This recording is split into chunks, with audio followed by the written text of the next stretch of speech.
Join the #1 most watched newscast in the automotive industry. CBT News. Subscribe today.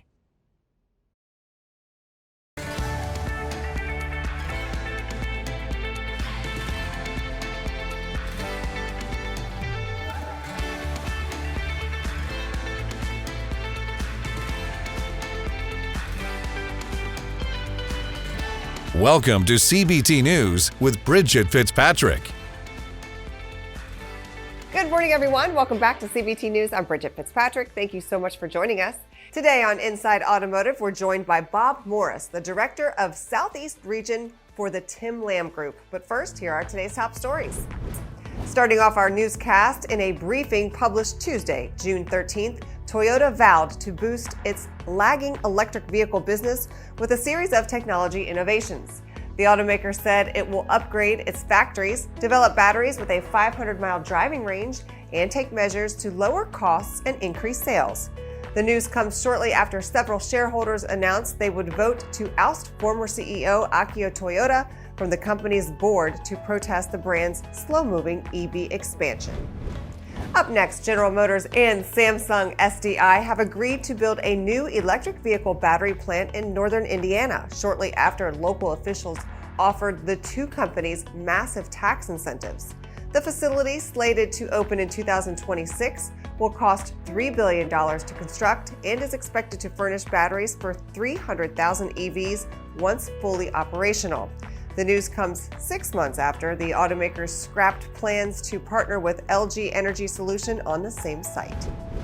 A Michigan dealership is collecting donations in support of a local food pantry after the charity announced it was struggling to meet demand. Employees of CR Chrysler Dodge Jeep Ram of Adrian have created a food drive ending June 26th, along with a contest to win tickets to a Tigers game. Salesperson Jessica Liner said, quote, "I just want to make a difference and help people get the food that they need to survive." And wrapping up today's coverage, the 2024 Polestar 2 is scheduled to start deliveries this August with a starting price of $51,300. The new electric hatchback improves over previous models with greater horsepower, longer driving ranges, and faster charging. Customers will be able to choose between single or dual motor options, both of which include a variety of driver assistance features. Don't go anywhere. Coming up next is Bob Morris, the Director of Southeast Region for the Tim Lamb Group. We'll be right back. Delivering the news dealers count on for 10 years. Subscribe today and join thousands of other automotive professionals. CBT News, 10 years strong. Many dealers are still concerned about OEMs and industry disruptors that aim to sell electric vehicles directly to consumers. On this episode of Inside Automotive, we're pleased to be joined by Bob Morris, who is the Director of Southeast Region for the Tim Lamb Group, and the exclusive agent for a new EV brand called Aura, who is here to share a possible solution to those concerns. Take a look. And obviously dealers are happy to hear, or they're going to be happy to hear that this is going to be sold through dealerships, not direct to consumers, right? Yes, when I was approached by Aura Global, one of the things that I wanted to know is, were they planning on selling this vehicle direct? And they weren't sure about that, but after many discussions, they agreed with me and said, no, it will not be sold direct. Yeah. There may be a common website where a consumer can point and click. Okay. but Well, all they have car to- companies now Sure, have that, right? sure. Yeah. Yeah, but they must conclude the transaction at the dealership's showroom. Okay. Take Okay. delivery there. Yeah. So tell us about the car. Well, it's a fully EV with some great statistics. It's got a range of 360 miles. Okay.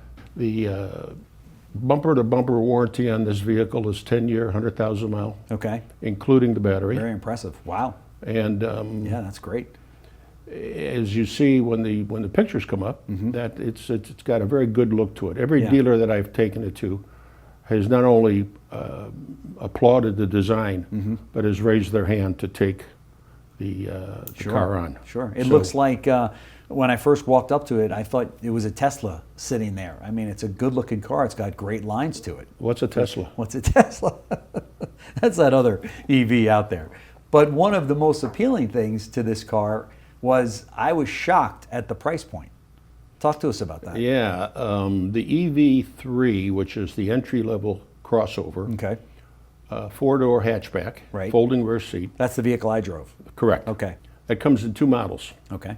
It comes in the base model, which is a MSRP of $29,900 before the tax credit. Okay. And the model that is above it comes with leather, 18-inch wheels, and a panel roof, and that's $4,000 more. Okay. So it's $33,900 before the tax credit. Right. And we think that's going to be very attractive to the consumer. Great looking car. It is an EV. It's being sold directly through franchise dealers. Well, what's the catch? I mean, it sounds.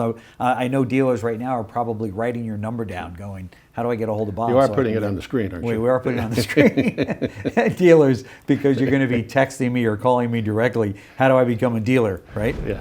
All right, be sure to watch this interview in its entirety right here at cbtnews.com. That wraps up our show for today, but we invite you to join us back here again tomorrow morning for all the latest news and trends impacting the retail automotive industry. And be sure to follow us on TikTok, LinkedIn, Facebook, and Twitter. I'm Bridget Fitzpatrick. Thanks for watching, and have a great day. CBT News, your #1 resource for auto industry news and content.